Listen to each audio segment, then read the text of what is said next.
Welcome to People of the Book, where we walk through history not as spectators, but as seekers of divine truth. Here, we do not glorify the conquerors or the crowns they wore. We search for the fingerprints of Allah beneath the dust they left behind. In the silence between wars, in the forgotten cries of nations, in the mercy that outlives power. This journey is not just about remembering the past, it is about witnessing how Allah writes justice across time, how He allows falsehood to rise only so that truth may be revealed through its collapse. Before empires claimed Africa, before kings divided its rivers and souls, there was a man who walked before them, unknowingly paving their way. His name was Henry Morton Stanley. To the world, he was an explorer. To history, he was the pathmaker of empire. He came with maps in his hands, but it was arrogance that guided his steps. He crossed rivers drawn by divine design and called them discoveries. He looked upon God's creation and called it wilderness. And yet, even through his blindness, Allah was at work, turning every injustice into a testimony, every lie into evidence. Because no step taken in oppression is forgotten, and no land touched by cruelty remains silent forever. The earth remembers, the rivers remember, the people remember, and remembrance is where justice begins. He was born in 1841 in the quiet town of Denbigh, Wales, a boy named John Rowlands. His life began not with welcome, but with abandonment. His mother left him. His father died when he was still an infant, and his earliest years unfolded beneath the gray shadow of a world that never wanted him.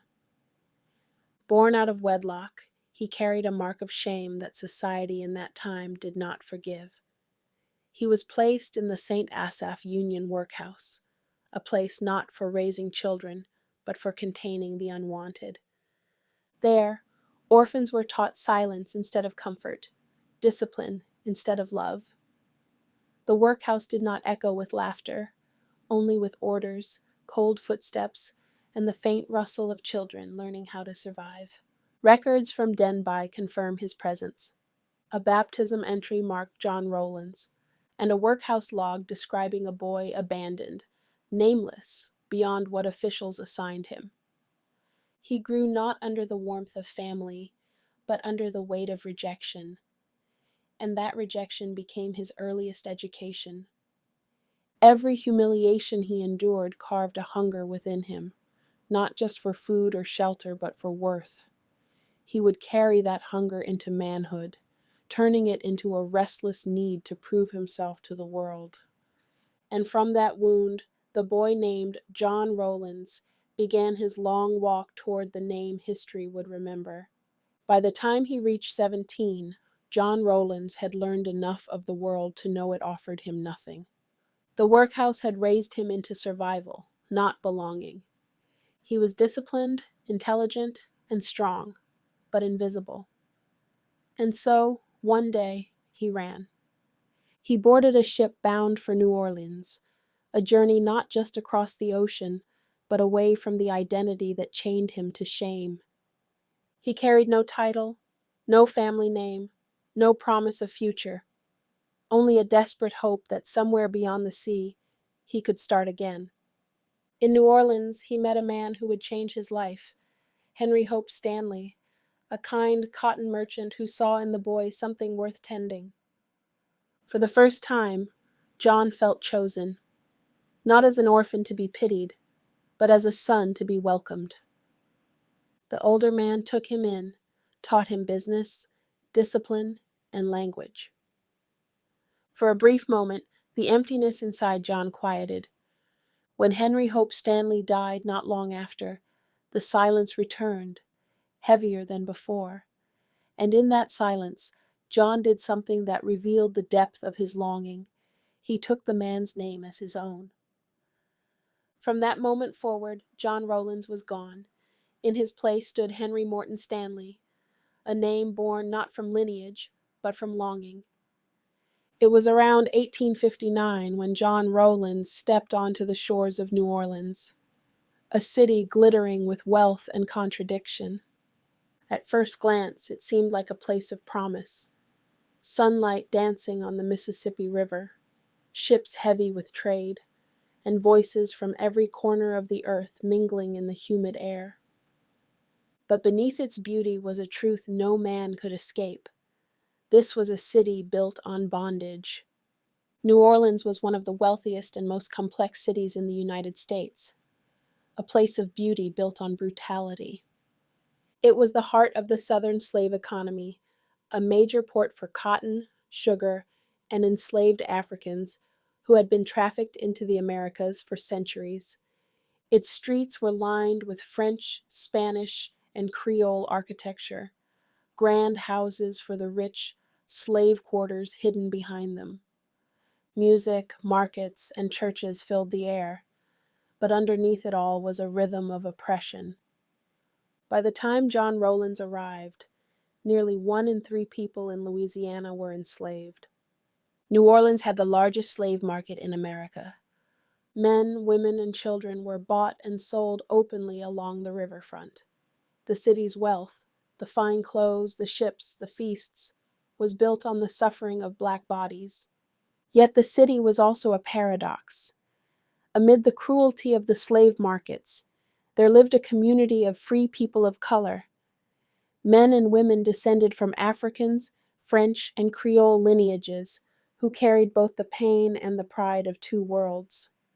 They built businesses with their own hands, traded in gold and silk, and spoke French with the eloquence of scholars. Their homes were filled with art, music, and prayer, proof that even in a world designed to break them, Allah had granted them the strength to create beauty from struggle. They gathered in small churches and salons, reading scripture in multiple tongues, teaching their children to write their names with dignity. Many were tailors, bakers, artists, and landowners. Some even funded schools for the enslaved in secret. They moved through a society that wanted to erase them, yet they stood as living witnesses that blackness was not a curse. It was a crown shaped by endurance. But even their limited freedom rested on fragile ground. As whispers of war spread through the South, laws began to tighten around them. The same white men who had once smiled in trade began to see them as a threat. Freedom, in that time, was a candle flickering in a storm, and yet it burned, refusing to die. And in this world, where faith was preached but mercy forgotten, Allah brought John face to face with a reflection of his own condition. He had known mental slavery all his life, the chains of rejection, the hunger to belong, the desperate need to prove his worth. Now, Allah placed him among people who bore both mental and physical chains, so that he might learn what pride blinds the soul from seeing. But he did not see it. He admired power, not patience, wealth, not wisdom. And so the lesson passed before his eyes unseen. While others carried chains on their wrists, he carried one on his heart. And when the Civil War began, he would choose to fight for the wrong side, mistaking pride for purpose. This was not coincidence. It was divine preparation. Allah was showing him, and through him, all who would one day read this story, that every soul is tested by the form of slavery it cannot recognize. For some, bondage is of the body. For others, it is of the mind. And though he could not see it then, Allah was watching, because every story that leads to oppression begins first with blindness, and every soul that refuses to see itself in others walks closer to its own downfall. When the American Civil War erupted in 1861, the country divided itself between 2 visions of humanity, one fighting to preserve slavery, and the other fighting to end it. And standing in the middle of this storm was Henry Morton Stanley, still young, still searching for belonging. He had arrived in America as a boy trying to escape the poverty of Wales, but he entered manhood in a nation drowning in its own moral poverty. The same hunger that once made him crave acceptance now drove him toward the side that promised him identity, even if it was built on oppression. So he joined the Confederate Army, the very force that fought to keep slavery alive. To him, it was not ideology, it was survival. He saw soldiers in uniform, disciplined and respected, and he wanted to be one of them. He fought not for a cause, but for a place to belong. But Allah does not allow blindness to remain untested. The same war that men saw as politics, Allah had written as revelation. It was not only a battle for a nation's soul, it was a mirror for the world. While black men, women, and children prayed for freedom with calloused hands, Henry fought to defend the very system that bound them. He stood on the wrong side of history, but in truth, he was standing on the wrong side of himself. Because a man who has never faced his inner chains cannot recognize freedom when he sees it. He had known mental slavery since childhood, and now, by Allah's decree, he served in a war that made that reality visible. He was a reflection of what happens when pain turns into pride, when a wounded heart seeks power instead of healing. He would be captured by Union soldiers during the early years of the war, stripped of his uniform, his purpose, and his illusion of belonging. But even that humiliation was mercy in disguise. For sometimes, Allah breaks a man's false image so that the truth can finally reach him. The war around him was the same war within him, between what was right and what was convenient, between the soul that longs for light and the ego that clings to power. And though he left the battlefield, the conflict within him would follow him for the rest of his life. When the war ended, Henry Morton Stanley was free, but not in the way freedom is meant to be felt. He had seen death, division, and the destruction of nations, yet his heart remained a battlefield. He had left one kind of war only to carry another inside him. The South had taught him what power looked like, not through justice, but through domination. He had watched how men controlled land, language, and life itself through fear, and somewhere in his heart, he confused that fear with respect. He believed order required obedience, and obedience required force, and from that belief, the seed of his colonial mindset began to grow. He left the Confederate Army wounded and wandering, taking small jobs across America: soldier, sailor, clerk, and eventually journalist. But even as he changed uniforms, his worldview did not change. He still admired the structure of power more than the spirit of compassion. He still measured worth by strength, not sincerity. This was the South's legacy within him, a mental blueprint that would follow him across oceans. He had lived among people who justified slavery in the name of progress, and when he later stood on African soil, he would repeat their language without realizing it. Where they once said, "They must be ruled to learn," he would say, "They must be disciplined to advance." The same cruelty, polished with new words. But Allah had already written this stage of his life as a revelation, a chance for the world to witness how the mindset of one system of oppression became the foundation for another. For what began as the enslavement of bodies in the South would soon become the colonization of souls in Africa. And though he thought he was moving forward, Allah was simply unfolding his test, showing that until a man confronts the arrogance within, he will always carry it wherever he goes. After the war, Henry Morton Stanley drifted like a man without an anchor. He had worn many uniforms: soldier, sailor, clerk, yet none of them fit the emptiness within him. He searched for a new identity, the way others searched for God. Then came the pen. What the sword could not give him, writing did: power, voice, and a place in the stories people believed. He became a journalist, a chronicler of other men's struggles, turning observation into authority. But even this gift was not discovered by accident. Allah was preparing him. Because when a man seeks truth for fame, Allah eventually leads him to the truth that will humble him. Through his travels, Stanley learned how words could move nations. He wrote with precision, confidence, and pride, the same pride that had followed him since Wales. His reports reached editors, then newspapers, then the world. His name began to rise across the Atlantic as a young reporter who would go where others would not. The New York Herald, one of the most powerful papers of the time, noticed him.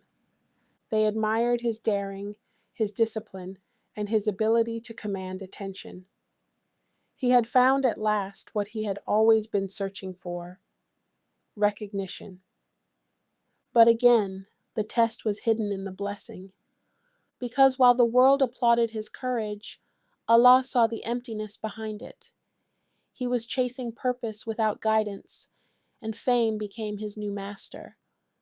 So when the Herald sent him on his greatest assignment, to travel across Africa in search of the missing missionary, Dr. David Livingstone, Stanley believed it was destiny calling, but in truth, it was divine decree unfolding.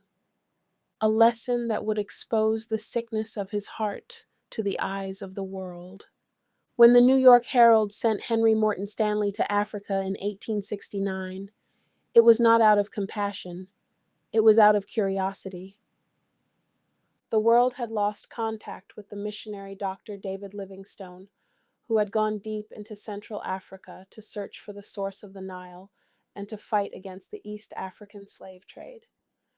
Years had passed without a word, and rumors claimed he was dead. The mission was simple: find him. But to Stanley, it was much more. It was an opportunity to prove he mattered. He sailed not as a seeker of truth, but as a man hungry for glory. What began as a news assignment became a stage for his ego to perform. And yet, even here, Allah's wisdom was unfolding. For the one who writes every story does not allow arrogance to walk the earth without purpose. The year was 1871 when Stanley's caravan cut through East Africa, through Zanzibar, Tabora, and Ujiji near Lake Tanganyika. He was surrounded by African porters, guides, and interpreters, men whose names history would not remember, though they carried the weight of his fame on their backs. Their sweat paved the way for his reputation. When he finally reached Ujiji and found the weakened, ill missionary, he greeted him with the line that would echo for centuries: "Dr. Livingstone, I presume." It was polite, rehearsed, and entirely performative. The meeting was not the salvation of one man, it was the birth of a myth. The truth is, Livingstone was not imprisoned nor lost. He was ill and isolated, but alive and respected among the African communities who had aided him. He did not need rescuing, he needed relief. But Stanley saw what the newspapers wanted to see: the white savior in the heart of the dark continent. When he returned home, the world celebrated him as a hero. He was called brave, noble, and civilizing. But the Africans who had walked beside him returned nameless, their labor erased. And what the world saw as exploration, Allah saw as exposure, the unveiling of a world that called conquest discovery and vanity destiny. Stanley wrote his first book, How I Found Livingstone, 1872, with pride and emotion. He painted himself as the courageous European who brought light to Africa. But between the lines of adventure, the spirit of the story was hollow. It revealed not a savior, but a man still enslaved by his need to be worshipped. For what is the worth of finding another man if you have not yet found your own soul? When Dr. David Livingstone died in 1873, the world mourned him as a saint. The British honored him as a man of faith, courage, and moral mission, a Christian who stood against slavery and mapped the unknown. But for Henry Morton Stanley, his death did not close a chapter. It opened a door. The man who had once been a journalist was now a celebrity. His name filled the newspapers, his lectures drew crowds, and his confidence grew louder than his conscience. He began to believe that Allah's world was his to command, that discovery meant dominion. Fame gave him everything the workhouse had denied him: applause, recognition, belonging. But fame without faith is like a mirror without light. It only reflects vanity. The more he was praised, the more he mistook human admiration for divine approval. He saw his rise as destiny, not test. After Livingstone's death, Europe's obsession with Africa deepened. Missionaries, merchants, and monarchs all saw the continent as their new frontier. And Stanley, still wounded by his childhood hunger for validation, became their perfect vessel. He spoke their language of progress, profit, and pride, believing he was chosen to continue Livingstone's mission. He would return to Africa again, not as a student of humanity, but as a builder of empire. And though the world celebrated his courage, heaven was recording something else. How a man who once fought for the South would soon fight for Europe's throne in Africa. For every step he took from that moment forward, he walked closer not to greatness, but to the reckoning of his own soul. By 1874, Henry Morton Stanley returned to Africa with a new mission, not from God, but from glory. He was no longer a journalist searching for a man. He was an explorer seeking immortality. This time, he would attempt what few had ever dreamed: to trace the course of the Congo River, prove its path, and in doing so, write himself into history. His expedition lasted from 1874 to 1877, crossing nearly 7,000 miles of land, from Zanzibar on the Indian Ocean to Boma on the Atlantic coast. He called it a triumph of will over wilderness. But what he called wilderness was someone else's home. Villages stood where he saw emptiness. People thrived where he saw unknown lands. And while he mapped rivers and carved paths, Allah was recording what his eyes refused to see: that no map drawn by arrogance can capture what God already owns. Stanley described Africa as if it were a wild animal waiting to be tamed. He measured success not by understanding, but by submission. The more he could make others obey, the more he felt he had conquered. He called his book Through the Dark Continent, but it was not the land that was dark. It was the heart that walked through it. Whenever local communities refused his demands for food or trade, he treated it as defiance. He lined his men with rifles, European soldiers, Arab mercenaries, and enslaved African porters, and opened fire on villages. What he later described as skirmishes and lessons in discipline were, in truth, massacres. At Itawa, he burned multiple villages after a dispute, writing that he had taught the natives a lesson. He used words like pacified, repelled, and punished. But the meaning was always the same: bodies left behind and homes turned to ash. His pages were soaked with the very blood he claimed to civilize. He justified this cruelty with the same logic he had learned in the South. They must be taught order. Just as slave masters once said, they must be whipped to learn.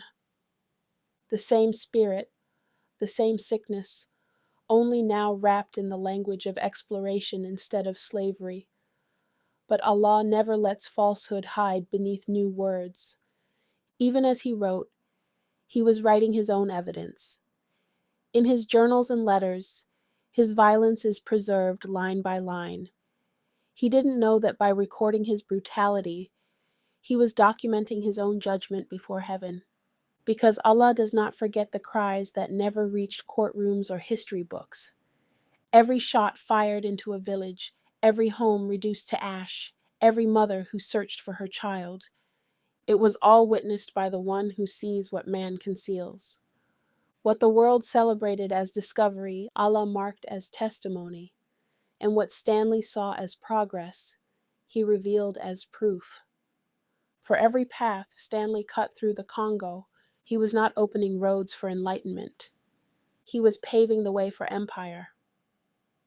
And though he believed he had triumphed, his victories were the beginning of a deeper fall, one that would tie his name to a king far more dangerous than any storm or river he had crossed.